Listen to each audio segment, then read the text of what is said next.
Today we are going to learn 9th Standard History Chapter 6 സമന്വയത്തിന്റെ India എന്ന് പറയുന്ന chapter ആണ് നമ്മൾ ഡിസ്കസ് ചെയ്തുകൊണ്ടിരിക്കുന്നത് രണ്ട് ക്ലാസ് ആയിട്ട്. അപ്പോൾ അതിന്റെ അവസാനത്തെ പാർട്ടാണ് ഇന്ന് നമ്മൾ ഡിസ്കസ് ചെയ്യാൻ പോകുന്നത്. അപ്പോൾ നമ്മൾ പഠിച്ചുകൊണ്ടിരിക്കുന്ന എന്താണ്, മധ്യകാലഘട്ടത്തിലെ അതായത് ചിത്രകലയും ശില്പകലയെ കുറിച്ചൊക്കെയാണ് നമ്മൾ പഠിച്ചുകൊണ്ടിരിക്കുന്നത്. അപ്പോൾ നമ്മൾ കഴിഞ്ഞ ക്ലാസ്സിൽ പഠിച്ചു മുഗൾ ഭരണാധികാരിയായ ഹുമയൂണിന്റെ പേർഷ്യൻ കലാകാരന്മാരുമായി ബന്ധം സ്ഥാപിക്കുകയും അതുപോലെ അദ്ദേഹം എന്ത് ചെയ്തു, അക്കാലത്തെ ചിത്രകലാകാരന്മാരായിരുന്നു ആരൊക്കെ, അതായത് പേർഷ്യൻ കലാകാരന്മാരായിരുന്നു മീർ സയ്യിദ് അലി അതുപോലെ അബ്ദുസമദ് എന്നിവർ അക്കാലത്ത് ജീവിച്ചിരുന്ന ചിത്രകാരന്മാരായിരുന്നു. ഇവരെ അറിയപ്പെടുന്നത് എന്തായിട്ടാണ്, മുഗൾ ചിത്ര ശൈലിയുടെ ഉപജ്ഞാതാക്കളായിട്ടാണ് ഈ മീർ സയ്യിദ് അലിയെ അബ്ദുസമദിനെയും അറിയുന്നത്. ഇത് ആരുടെ കാലഘട്ടത്തിലാണ്, മുഗൾ ഭരണാധികാരിയായ ഹുമയൂണിന്റെ കാലഘട്ടത്തിലാണ്. ഇപ്പോൾ ജഹാംഗീറിൻ്റെത് നമ്മൾ ഇതിനു മുന്നത്തെ ക്ലാസ്സിൽ പഠിച്ചു. അടുത്തത് അക്ബറിന്റെ ഭരണകാലത്ത് രാജകീയ സ്ഥാപനങ്ങളിലൊന്നിൽ അതായത് ചിത്രരചനാ മത്സരങ്ങളൊക്കെ സംഘടിപ്പിച്ചിരുന്നു. അപ്പോൾ മുഗൾ ചക്രവർത്തിയായ അക്ബറിന്റെ കാലത്ത് ചിത്രകാരനായിരുന്ന ദസ്വന്ത് ആരാണ്, ദസ്വന്തിന്റെ രാസ് നാമ എന്ന് പറയുന്ന ഗ്രന്ഥം ഏതാണ്, ദസ്വന്തിന്റെ അക്ബറിന്റെ കാലത്തെ മികച്ച ചിത്രകാരനായിരുന്നു ആര് എന്ന് ചോദിച്ചാൽ ക്വസ്റ്റ്യൻ അങ്ങനെ ചോദിച്ചാൽ ആരാണ്, ദസ്വന്ത് ആണ്.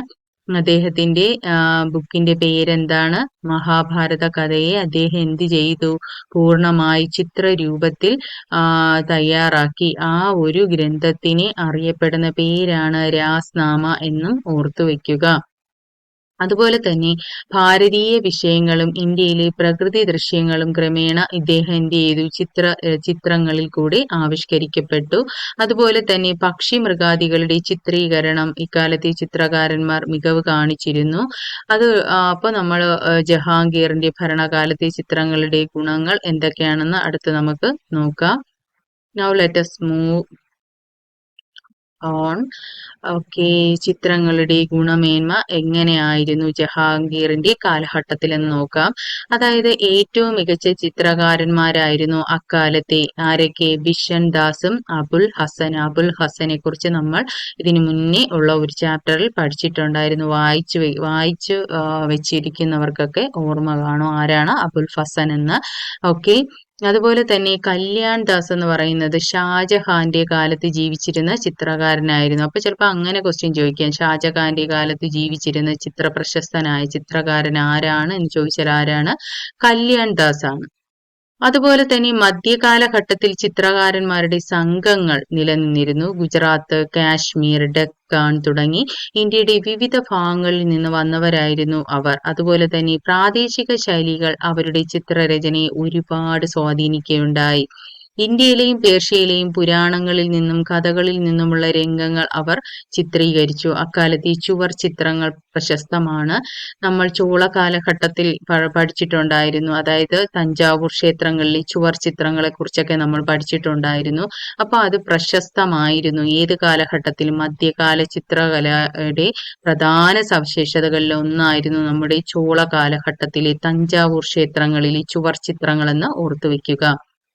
ഈ കാലഘട്ടത്തിൽ രൂപം കൊണ്ട ഒരു ചിത്രകലാ രീതിയാണ് രാജസ്ഥാനി രീതി.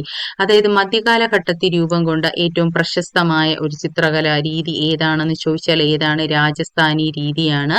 അതിന്റെ പ്രത്യേകത എന്ന് പറയുന്നത് എന്താണ്, പാരമ്പര്യ ശൈലിയും മുഗള ശൈലികളും സമന്വയിപ്പിച്ചതാണ് രാജസ്ഥാൻ ചിത്രകലാ രീതി എന്ന് ഓർത്തുവെക്കുക. ചിലപ്പോൾ അങ്ങനെ ക്വസ്റ്റ്യൻ വരും, പാരമ്പര്യ ശൈലിയും മുഗൾ ശൈലിയും ചേർന്ന് വരുന്ന ചിത്രകലയെ അറിയപ്പെടുന്ന പേര് എന്താണെന്ന് ചോദിച്ചാൽ എന്താണ്, രാജസ്ഥാൻ ചിത്രകലാ രീതി എന്ന് ഓർത്തുവെക്കുക. അതുപോലെ തന്നെ മധ്യകാല ഇന്ത്യ രൂപപ്പെടുത്തിയെടുത്ത ഈ ഒരു സാംസ്കാരിക സമന്വയം, അതായത് നമ്മൾ സമന്വയത്തിന്റെ ഇന്ത്യയെ കുറിച്ചാണ് ഈ ചാപ്റ്ററിൽ ഡിസ്കസ് ചെയ്യുന്നത് അല്ലേ.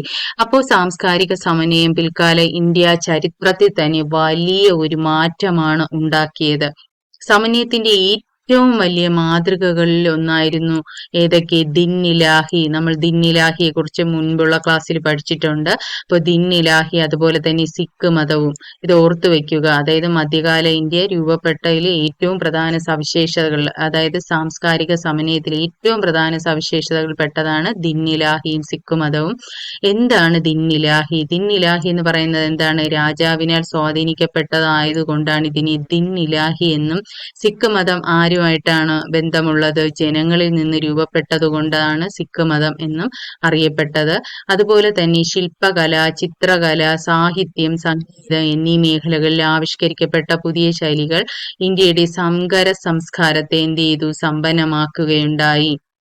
അതുപോലെ ഇന്ത്യയുടെ വിവിധ പ്രദേശങ്ങളിൽ നിന്നുള്ളവരും വ്യത്യസ്ത മതവിശ്വാസികളും പ്രസ്ഥാനങ്ങളും ഈ സാംസ്കാരിക സമന്വയത്തിന് അവരുടേതായ സംഭാവനകൾ നൽകിയിട്ടുണ്ട്. ഇതാണ് സമന്വയത്തിന്റെ ഇന്ത്യയിൽ പറയുന്നത്. അപ്പോൾ എന്താണ് ഇതിൽ ഈ ചാപ്റ്ററിൽ നമ്മൾ പഠിച്ചത്? ഒരുപാട്, അതായത് വിവിധ പ്രദേശങ്ങളിൽ നിന്നുള്ള വ്യത്യസ്ത മതവിശ്വാസികളെ കുറിച്ച് നമ്മൾ പഠിച്ചു. അതുപോലെ വിവിധ പ്രസ്ഥാനങ്ങളെ കുറിച്ച് പഠിച്ചു. സാംസ്കാരിക സമന്വയത്തിന് അവരുടെ സംഭാവനകൾ എത്രത്തോളം ഇമ്പോർട്ടന്റ് ആണ് എന്ന് നമ്മൾ ഇതിൽ പഠിച്ചു. അപ്പോൾ ഇതൊക്കെയാണ് നമ്മൾ ഈ ചാപ്റ്ററിൽ പഠിച്ചത്. എന്താണ് സമന്വയത്തിന്റെ ഇന്ത്യ? അതില് എത്ര പ്രസ്ഥാനം നമ്മൾ പഠിച്ചു? സൂഫി പ്രസ്ഥാനം പഠിച്ചു, ഭക്തി പ്രസ്ഥാനം പഠിച്ചു, വീരശൈവ പ്രസ്ഥാനം പഠിച്ചു, സാംസ്കാരിക സമന്വയത്തെക്കുറിച്ച് പഠിച്ചു. സൂഫി പ്രസ്ഥാനത്തിൽ ആരെയൊക്കെ കുറിച്ചാണ് പഠിച്ചത്? അതായത് ഖോജ മൊയിനുദ്ദീനെ കുറിച്ച് പഠിച്ചു, ചിശ്തിയെ കുറിച്ച് പഠിച്ചു, ഷെയ്ഖ് നിസാമുദ്ദീൻ, അതുപോലെ ഔലിയെ കുറിച്ച് പഠിച്ചു. അതുപോലെ ഭക്തി പ്രസ്ഥാനത്തിൽ ആരെയൊക്കെയാണ് പഠിച്ചത്? ആഴ്വാർമാരെ പഠിച്ചു. അതുപോലെ തന്നെ നായനാർമാരെ കുറിച്ച് പഠിച്ചു. അതിൽ വരുന്നത് ആരൊക്കെയാണ്? കബീർ ദാസ്, അതുപോലെ സൂർദാസ്, തുളസീദാസ്, ഗുരുനാനാക്ക്, മീരാബായി, അവരെ കുറിച്ച് നമ്മൾ പഠിച്ചിട്ടുണ്ടായിരുന്നു. വീരശൈവ പ്രസ്ഥാനത്തിൽ വരുന്നത് ആരാണ്? ബസവണ്ണയാണ്. അത് ഓർത്തു വെക്കുക. സാംസ്കാരിക സമന്വയം, പ്രാദേശിക ഭാഷകളുടെ വളർച്ചയെക്കുറിച്ച് പഠിച്ചു. അതിൽ സംഗീതത്തിന്റെ വളർച്ച എത്രത്തോളമാണ്? ശില്പവിദ്യ, അതുപോലെ ചിത്രകല, ഇതിന്റെയൊക്കെ സവിശേഷതകളാണ് നമ്മൾ പഠിച്ചത്. അതുപോലെ തന്നെ മധ്യകാലഘട്ടത്തിൽ സൂഫി പ്രസ്ഥാനത്തിന്റെ സവിശേഷതകൾ അതുപോലെ നല്ലപോലെ വായിച്ചു വെക്കുക.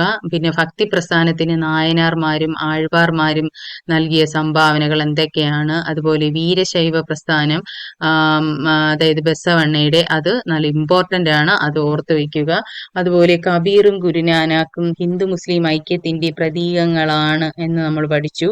അതുപോലെ പ്രാദേശിക ഭാഷകളുടെ വളർച്ചയ്ക്ക് വഴിയൊരുക്കിയ സാഹചര്യങ്ങൾ എന്തൊക്കെയാണെന്ന് പഠിച്ചു.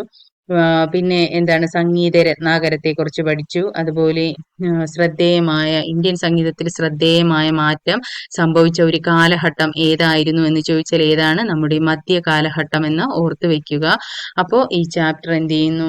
വൈൻഡപ്പ് ചെയ്യുന്നു. ഈ ചാപ്റ്റർ നല്ലപോലെ വായിച്ചു വെക്കുക. ഈ ചാപ്റ്ററിൽ ഒരുപാട് ക്വസ്റ്റ്യൻസ് ഉണ്ട്. അതിൽ ഏതെങ്കിലുമൊക്കെ ക്വസ്റ്റ്യൻ എന്തായാലും PSC ടെസ്റ്റിനായാലും KTET-ന് പ്രിപ്പയർ ചെയ്യുന്നവർക്കായിരിക്കും വളരെ യൂസ്ഫുൾ ആണ്. അപ്പോൾ നല്ലപോലെ തറവായിട്ട് പഠിച്ചു വെക്കുക. Don't forget to watch my channel. If you like my channel, please like, share and subscribe. Okay. See you tomorrow. Okay, thank you.